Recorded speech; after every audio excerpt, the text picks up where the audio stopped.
Pieter, is lekker om jou te ontmoet. Ek het baie al gehoor van jou, maar nie geweet wie jy is en hoe jy lyk. Wat jy gehoor het. Ja, vertel ons 'n bietjie van jouself, waar jy groot geword het en ja, en sommer so hoe jy daar uitgekom het, maar vertel 'n bietjie van jou agtergrond. Ja, goeiedag vir almal wat nou na my luister. Ek is Pieter ter Haar en ek dink broer Chris het my gevra of ek regtig Afrikaner is, want ek dink my van laat mense 'n bietjie twyfel nou, hoe kan 'n kaaskop dan nou 'n Afrikaner wees? Want ek onthou ek het daar op skool in die goeie ou Kaap waar ek groot geword het hulle my altyd die kaaskop genoem. Maar ek is Afrikaans, ek is Afrikaanse maas, ek kom daar uit die Oeverberg in die Kaap, in die Bolandse wêreld. My pa is 'n Hollander, hy is oorlede so 'n paar jaar terug. En hy was so 17 jaar oud toe hy Suid-Afrika toe gekom het. Lang storie kort, ek is toe gebore en my pa toe heeltemal vir Afrikaans. En dis toe waar ek die tweede seun is van 4 van ons. My oudste broer is intussen ongelukkig toe hy in die polisie was oorlede. En ek het in Rondebos in die Kaap groot geword. Daarop gematrikuleer by die hoërskool Grote Skuur wat daar in Nieuweland is, reg langs die cricketveld.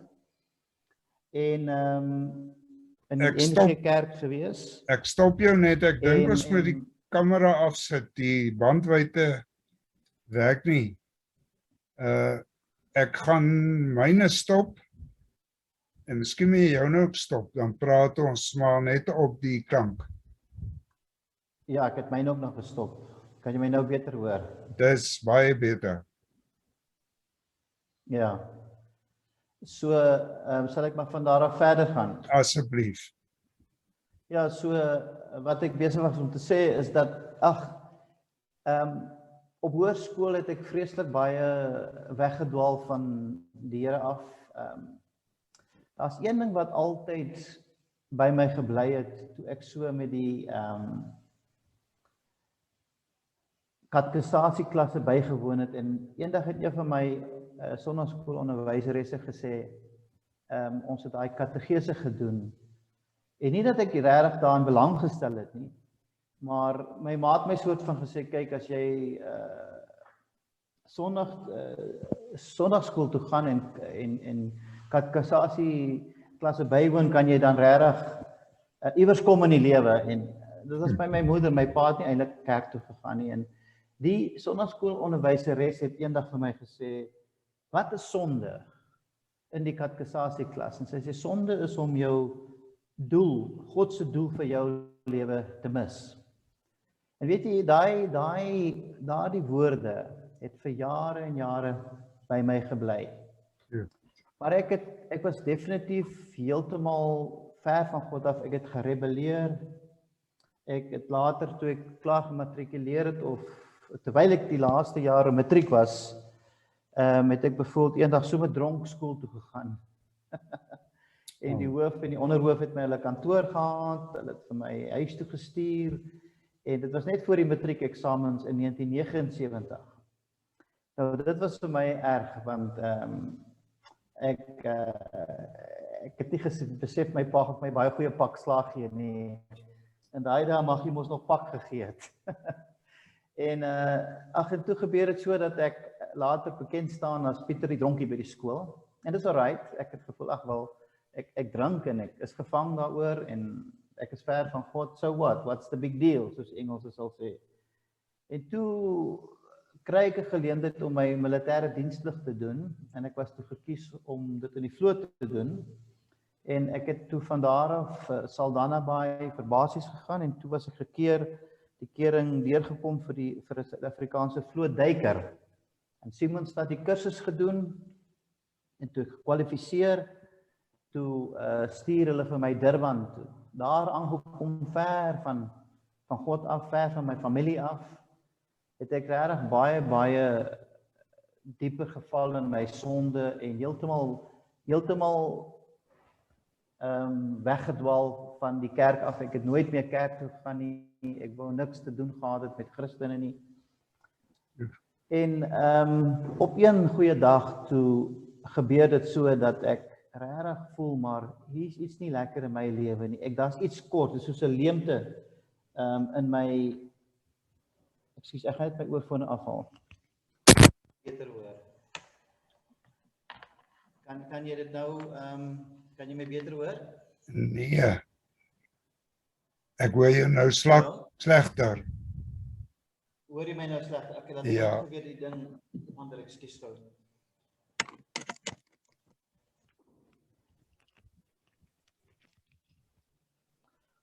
Okay, is dit nou weer beter? Dis reg. Ek dink hou so aan.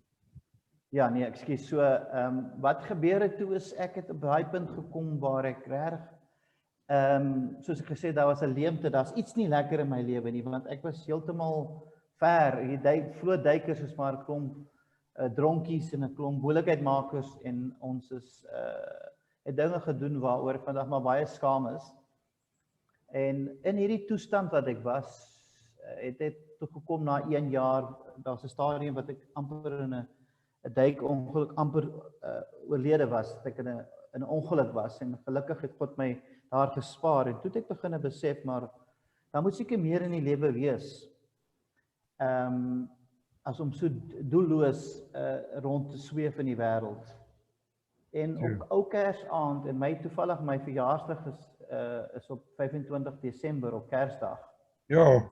En ek was toe nog 18 jaar oud. Ek het gedink ek het al my doelwitte gehad in die lewe wat ek nou bereik het, want dit was my hele hartsbegeerte om 'n duiker in die vloot te wees. En ek is nou 'n duiker en ek het alles gedoen wat duikers doen. En toe daai ou Kersdag, toe gaan ek oor met die ferry van daar van Salisbury Eiland in Durban na die hoofstad Durban toe, daar na die beachfront. Hulle so saam met van my vriende soontoe gegaan. En toe ek aan die ander kant by die hoofstad aankom met die ferry, toe is daar 'n ou met die naam van Billy Botha. Hy sien my toe en hy presies, en hy was 'n kind van die Here en 'n duiker ook. En dis maar 'n skaars ding vir 'n duiker om 'n Christen te wees. En hy sien toe vir my en hy sê toe vir my, Pieter, wat doen jy hier? Waarheen is jy nou op pad vanaand? Dis nou ou Kersaand, gewoonlik raak ons almal dronk op so 'n aand, jy weet. Ek sê nee, ek het gehoor julle gaan hierdie Kersdienste sange, carols by candlelight daar by die beachfront hê en ek het gedink ek gaan ook kom luister wat julle doen. Hy sê toe daar kliphard op halleluja en hy gee vir my een van hierdie Pentecostal hugs, jy weet, 'n drukkie. Ek dink jong, ek laat nie 'n man aan my druk nie. Wonderlik. Ek soot hom toe weg, halfweg in my hart, toe se heeltemal vreemde ding vir my om te sien 'n ou wil my 'n drukkie gee. Jy weet, wat se drukkies is dit dan nou? Maar in elk geval ek is toe saam met hulle en ek staan toe daar op die beachfront daar in Durban. En daar's 'n ou wat bietjie getuig en ek het my toe begin al hoe meer fascineer. Wat gaan hier aan, jy weet, wie is die klomp mense en om dit nou bietjie kort te sny die lang storie, ek is toe genooi na hulle huis toe en daai aand toe slaap ek saam met hulle. Is toevallig omdat dit my verjaarsdag was, die volgende dag het die vloot my daai dag afgegee as my afdag. Kersoggend 19de verjaarsdag word ek wakker. Ek het vroeg wakker geword. En iets was net anders in my lewe. Ek het gesê, wat gaan hier aan? Ek is so op die agterstoep, dis daar net so noord van Durban in La Lucia gewees. Mooi plekkie. En ek het agter op die agterstoep uitgestap en toe ek so opkyk dat die hemele, toe sien ek, wow, kyk hoe mooi blou is die lug. En ek kyk so na die blaar en ek sê, wat's anders hierso? Iets het verander hier, jy weet. En ek begin toe baie vrae vra. Ek sê, wat gaan aan hierso? Min wetende dat soos met Paulus het die skille van my oë afgeval. Daai dag het God vir my 'n splinter nuwe lewenswandel geskenk. Daai dag het hy my hart aangeraak. Daar was 'n jubelende gevoel in my hart van ek wil net die Here prys, want hier is nou iets wat ek nie heeltemal voorreg was nie. Ek het gesoek daarna en ek weet nie hoe om dit te verwerk nie. En daai dag toe ons eet, ek is baie opgewonde oor die ding wat nou in my hart aangaan. Ons gaan swem daar omslang daar rocks op die strand soos tussen die branders en elke keer as hy brander my so uitgespoel het, jy weet, ek so gebody surf, dan sê ek, wow, dis soos nog gesondheid nou verdwyn. Ek word nou weer begin nou werk in my lewe. I'm being flushed out, soos die Engelse sal sê. En weet jy Chris, daar het ek daai dag besef, maar nou die Here my aangeraak en nou is daar geen omdraai hiermee nie. Nou moet ek al die pad aangaan met dit. Ek het toe vir Billy en die ouens wat saam met my was gesê, wat gaan aan? Toe sê hulle, God is besig om met jou te werk. Jo, Prys die Here. so opgewonde. Die volgende dag toe ek weer terug by die vloot en ons het allerhande goeders gedoen, onder andere het ons baie brandstof gesteel, omdat ons met die duikbote, jy weet, en die ou Togs, vriend van my, kom toe en sê, hoor jy Pieter, jy is mos die ou wat die sleutel het daar vir die petrol stasie, gooi jy 'n bietjie petrol in my bakkie, ek het nou van Johannesburg afgebring. Ek kyk so vir ou Togs en hy sê vir my, hoor hierso, moet nou nie vir my sê jy het nou verander nie, jy ook nou 'n Christen. Ja, En daar sê ek vir hom, ja Togs, 'n Christen. Die Here het my aangeraak. Hy sê, o, vloekwoord. Hier is groot fout. Manne, het julle gehoor, ou Pietertjie is nou ook 'n Christen, jy weet.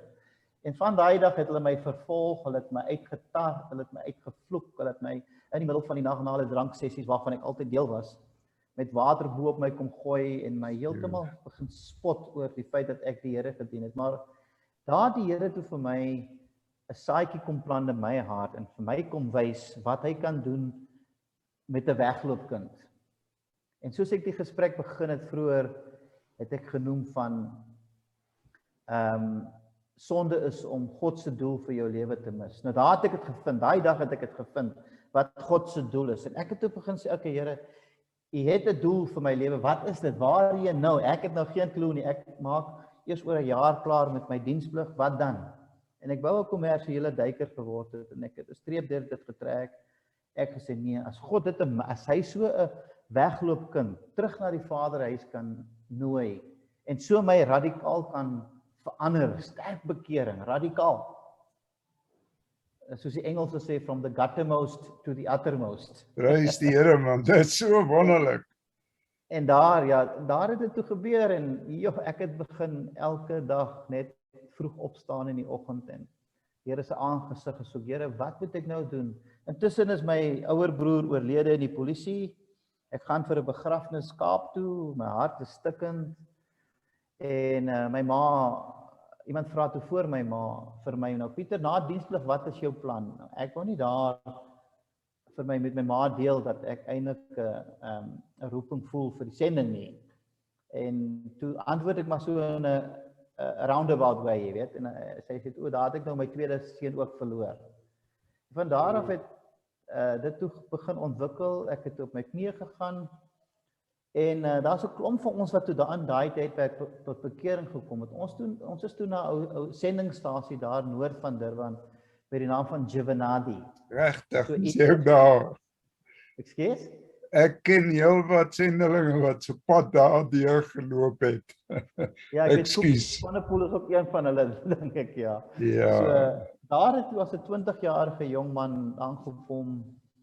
Die skrif wat God gebruik is daai een in Genesis 12 waar God gesê het, verlaat jou vaderland, trek van jou familie af weg en gaan na die land wat ek jou sal aanwys. Nou daai stadium het ek nie geweet waar hierdie land is nie. Ek het net geweet ek moet trek van my familie af.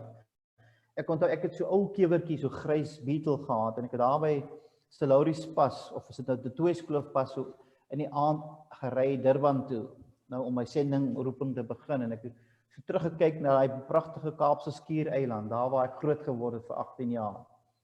En ek het so teruggekyk en ek het gesê, totsiens Kaapstad, totsiens my geliefde Kaapse Skiereiland, totsiens Rondebos, totsiens familie, daar weggery Durban toe en sak en pak soontoe vertrek en sendingopleiding begin. En een goeie aand, na so ekskuus, ek kry net 'n oproep wat ek gaan afsit, dat ek gou my foon op silent sit. Ek kry maar gedurig oproepe, maar in elk geval ek het dit op silent gesit. Goed. Ja, en daar in Natal het ek heeltemal begin 'n blootstelling kry hoe om met die Asiërs te werk. En een aand hier in 1984 na so 2-3 jaar. 3 jaar se kant toe lees ek een aand die Jesaja hoofstuk 6 en daai deel waar dit sê wie kan ons stuur? Wie sal ons hierdie profeet Jesaja, wie sal ons stuur? Wie sal ons boodskapper wees? Waar God vir Jesaja daardie roeping Dis reg. En toe Jesaja mos gesê, Here, hier is ek, stuur my. Ek het dit toe gelees in Augustus 1984, as dit 85, ekskuus, in 85, jammer. En ek was soos op daai stadium was ek so 23 jaar oud en ek het dit in my gebed gemaak. En daai aand toe word ek wakker na baie unieke droom. Ek het gedroom van hierdie tropiese eiland van mense met kaalgeskeurde hoofde met oranje kleed aan. Ek het gedroom van Asiërs. En in hierdie droom het ek myself hoor sê het ek myself hoor uitroep, Here, wat gaan hier aan? Waar kom die droom vandaan? En toe in die droom sê die Here vir my, hoor ek 'n stem, en ek weet dit was die Here se stem, kyk daar, en daar is so 'n banner gewees, waar daar staan, hierdie droom kom van God, moenie daarteen beklei nie. Regtig, ja. En op daai stadium, 4 uur in die oggend, skrik ek wakker. Nou, ons opleiding daar by daai sending was, om die koeie te melk. Ja. En die ou wat saam met my, nog 'n ou wat in die vloot saam met my was, so Keith Hamilton, ook 'n pragtige sending, broer van my, wat my na die Here toe gelei het in die vloot. Hy het in my kamer met my gedeel en hy sê, Pieter, jy weet, hoekom staan jy so vroeg op? Is nie nou tyd om koeie te melk nie? Ek sê toe vir hom, Brother Keith, ek moet nou vir jou sê, moenie met my praat nie, want weet jy Chris, ek was so bewus van God se teenwoordigheid daar in daai kamer. Jo. Ek het daar onmiddellik vir myself verskoon, na so 'n counseling kamertjie toe gegaan en myself neergegooi op my knie en gesê, Here, wat is dit hierdie? En van daai dag af, toe begin ek net heeltemal, toe gaan ek na my leraar toe, Dominee Greg, en ek vra toe vir hom, Greg, wat is hier aan? Dis reg, ja, oud Greg de Nijssen. Klasmaat van my gewees. Regtig? Ja. Okay, dan is dit 'n klein wêreld, ja. En ek weet, ou Greg was ook mos in die vloot, en hy is die ou wat die bekeringsgebed saam met my gedoen het, en ek sien nou saam met hom daar, soos by Anbury. Hy was ons 'n kapelaan in die vloot. Dis reg. Greg en Keith en ek en 'n paar ander het toe daar die sendingstasie begin.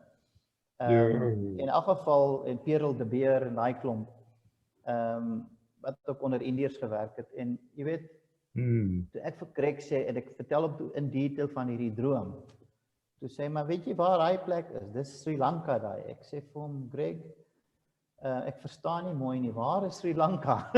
Ja. Ek het eers geweet daar is 'n land met die naam van, ek het geweet van Indië, maar nie nooit Sri Lanka nie. Toe wys hy vir my op die wêreldkaart en toe sê vir my, ek wil soontoe gaan. Maar Greg het ons maar sy maniere van dinge doen, jy weet, en 'n jaar later, toe kom hy eendag, toe sy daar in die groentetuin besig om met groente te bewerk, jy weet. Toe sê Pieter, hier is vir jou vliegtuigkaartjie. Ons vlieg binnekort Sri Lanka toe vir 'n konferensie. Ek sê ja nee, en ek gooi sommer net daar die skoffel en die graaf neer. Ek sê ek gaan nou regmaak, en natuurlik baie opgewonde gewees, hier aangekom in Sri Lanka op die 12 Augustus 1986. Ja. En toe ek hier kom, daar in Colombo in die hoofstad aankom, dis nou hoeveel jaar terug? Ons praat van 35 jaar gelede. Tjoe. Toe sien ek die mense wat ek in my droom gesien het. Toe sien ek hulle. Toe sê ek, maar ek het hierdie mense gesien. Dit is hulle. En ek besef toe die ouens met die oranje kleed is die boeddhistiese monnike, jy weet. Jong, en ek is toe opgewonde en 2 weke later, en ons het die konferensie bygewoon, 2 weke later sê Greg my, hoor hierso, ek gaan terug Suid-Afrika. Sê, wat Greg, los jy my nou hier alleen?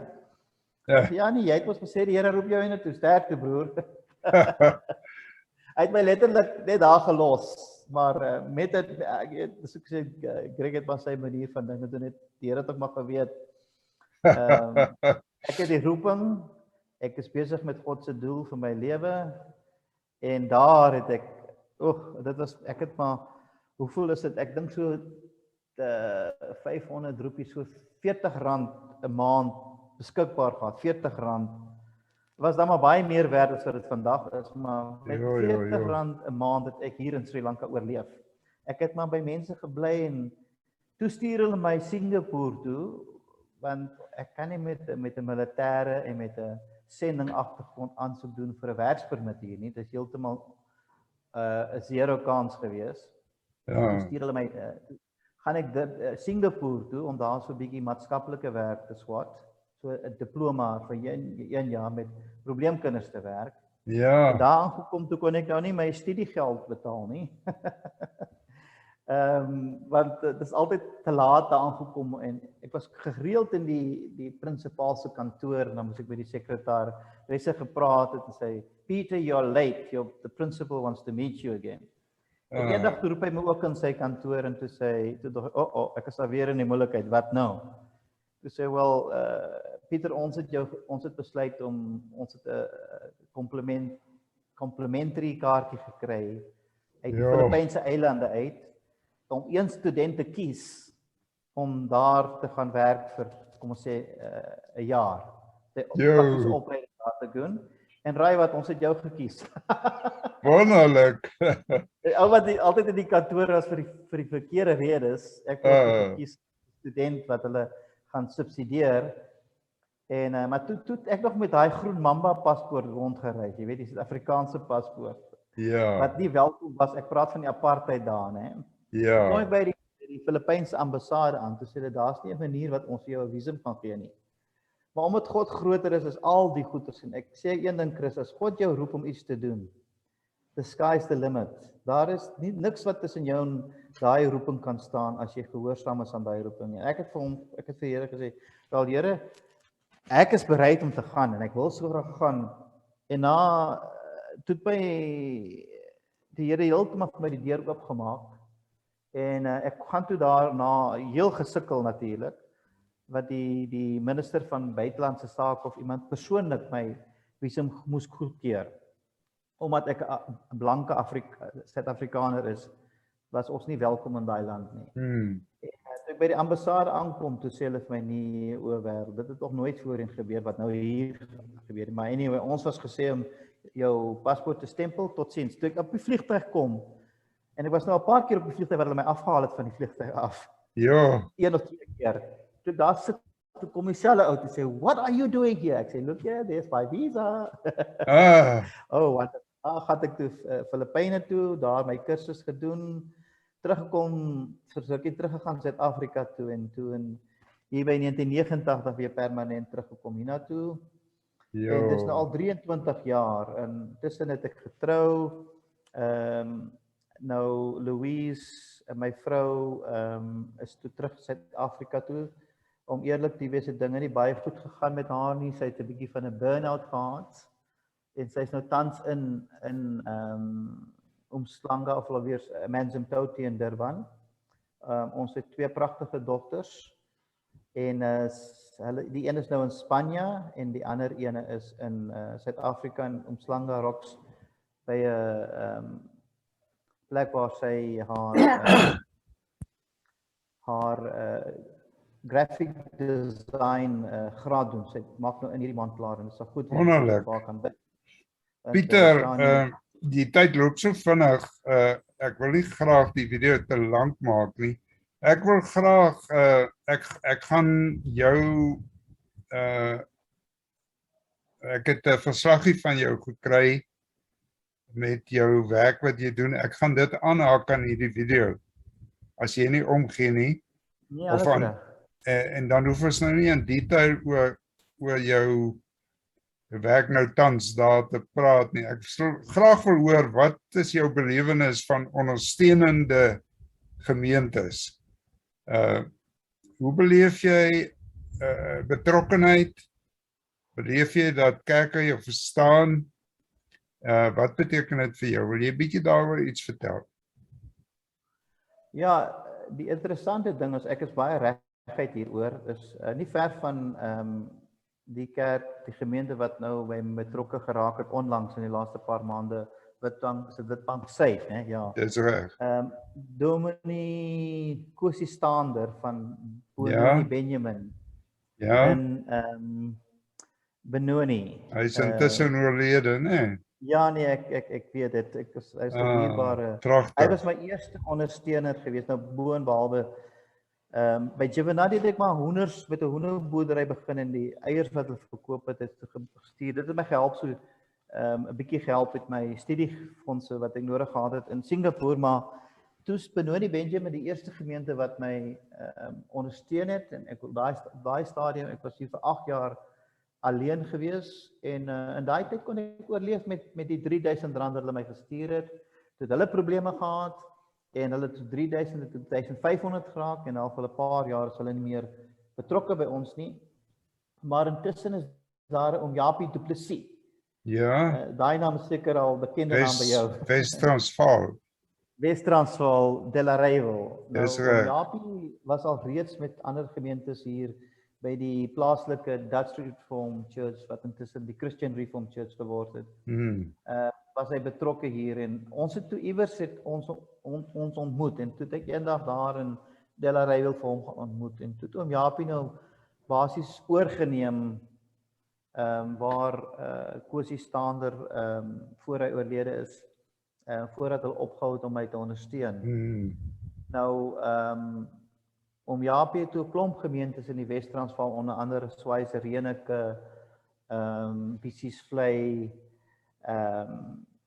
waar is die ander in Klerksdorp is daar 2 gemeentes wat toe al hoe meer en toe het ek intussen ons nog getrou en ons uitgawes het toegeneem en meer gemeentes het betrokke geraak, veral in die Wes-Transvaal. En dan het ons natuurlik ook vir Dr. Anton Knoetse daarvan. Maar Secunda, ja, die Andrew Murray gemeente, die Secunda Reformed Church en dan die Afrikaanse kerk daar ook, Goede Hoop. So hulle ook betrokke geraak. So ek het op 'n stadium 'n klomp gemeentes gehad wat betrokke geraak het. Party het fisies betrokke geraak, anders het net finansiëel betrokke geraak of natuurlik in gebedsondersteuning betrokke geraak. Maar dit was vir my baie lekker geweest, veral oom Japie is mos hy toe hierdie organisasie van wêreldsending het hy begin. En hy het gereeld, partykeer 2 keer 'n jaar het hy gesê, Pieter Nol het my altyd genoem, Pieter Nol ter ek bring vir jou 'n groepie weer. Nee, oom Japie kom bring hulle en toe die groepie betrokke geraak. Hy het toe begin 'n jeuggroepe stuur van Potchefstroom Universiteit het hy by die onderwyskollege. Sy 2 dogters was ook byvoorbeeld daar die tweeling Joey en Liesel en hulle groep het gekom en het elke jaar groepe gekom. Ja, ek het gesê dat Jackie en toe later meer betrokke geraak, Jackie van Rensburg van die Jackie daar. Ja, en ou klasmaat vriend van my. Ja, ek onthou hy en Greg was ook saam, ja, in dieselfde klas, ja, dis reg. Ja, so hulle het ook begin betrokke raak en jeuggroepe hiernatoe gestuur. Wonderlik, so jy het deel wat besoeke daar gekry, was dit nie 'n groot las op julle nie, eerder het dit vir julle iets beteken, hierdie besoeke by julle werk? Dit het vir my as Afrikaner baie beteken om groepe te kry. Ek wou altyd net gehad het hulle moet 'n bietjie langer bly. Maar dit was vir my definitief nie 'n las nie. Dit was vir my 'n groot geleentheid om 'n bietjie te kon braai, 'n bietjie kon rugby praat, en 'n bietjie kon fellowship en net 'n bietjie my eie taal te kon praat want ek was heeltemal hier as jy weet waar ek nou is en dit kan ons met miskien op 'n ander geleentheid praat oor wat ek hier doen. Dis reg. Ek het hier na die sentrale deel van die eiland gekom, letterlik reg in die middel van die eiland. Het ek myself hier kom settle en ons het begin met hierdie projek met hierdie sendingstasie. En die studente het kom help om, jy weet, jy kon sien hulle is almal pen pushers, jy weet, hulle is nie gewoond om 'n bietjie grond op hulle hande tussen hulle vingers te kry nie, maar hulle het gekap met die pik en gewerk dat die blaase begin uitkom het en dan het ek dit vreeslik geniet. As om Japie natuurlik gekom het, dan het hulle by 'n hotel in Colombo gaan bly en dan het hulle hiernatoe na my toe gekom. Die jeuggroep het ek beter interaksie mee gehad, want hulle kom bly saam met my. Ek praat nou van terug in die 1990s, hier by 1994, 95, 96, daai tyd. Waar hulle in 'n tente by my moes kom bly, want ek het vir 6 maande in 'n tent, letterlik in 'n tent gebly. En ek het nie ordentlike badkamers gehad nie. Ons het maar soos in die bos gebly, jy weet. En vir hierdie studente, ek weet van daai girltjies was nogal baie bang want hulle het gehoor die statistieke wys dat Sri Lanka is een van die lande met die hoogste sterfgevalle as gevolg van slangbyt. Ek bedoel ek het eendag in hierdie tent wat ek toe later so 'n bietjie van 'n houthuisie vir my gebou het en eendag toe hoor ek die hen is vreeslik kwaai onder my bed wat eiers gelê het en toe staan nou 'n slang besig om my eiers van my hen op te eet. So dit is maar 'n bietjie van gevaarlike dinge en die kobra is baie bekend hier en sulke dinge, maar ek bedoel ek het maar groot geword daar op Greyton op die plaas tussen slange en bosvarke, jy weet, sulke dinge. Ja. So vir my was dit nou nie niets nie, maar vir van die studente was dit 'n groot ding. So om die vraag goed te antwoord, ja, dit was vir my lekker. Dit was my baie hartseer om afskeid te neem, maar dit was lekker om 'n bietjie jou eie kultuur en jou eie mense te kon ervaar in die land van jou roeping. En baie van hulle het ook teruggekom, baie het langtermyn teruggekom om vir 'n paar maande hier te kom werk, ook wat natuurlik ook soos 'n stepping stone was, hulle oorspronklike besoek hier. En dit was my altyd lekker. Hulle kon nooit natuurlik by die lughawe aankom sonder biltong en en natuurlik koeksusters. Sê. Pieter, sal ons dit hier afsluit en dan gaan ons dit nou 'n bietjie verder gesels en dan kyk of ons nie 'n volgende sessie sommer nou kan doen nie. Ja nee, ons kan. Goed, ek gaan die Zoom afsit. Baie dankie vir die gesprek sover. Goed, hoe laat wil jy moet ons terugkom? Sommer nou.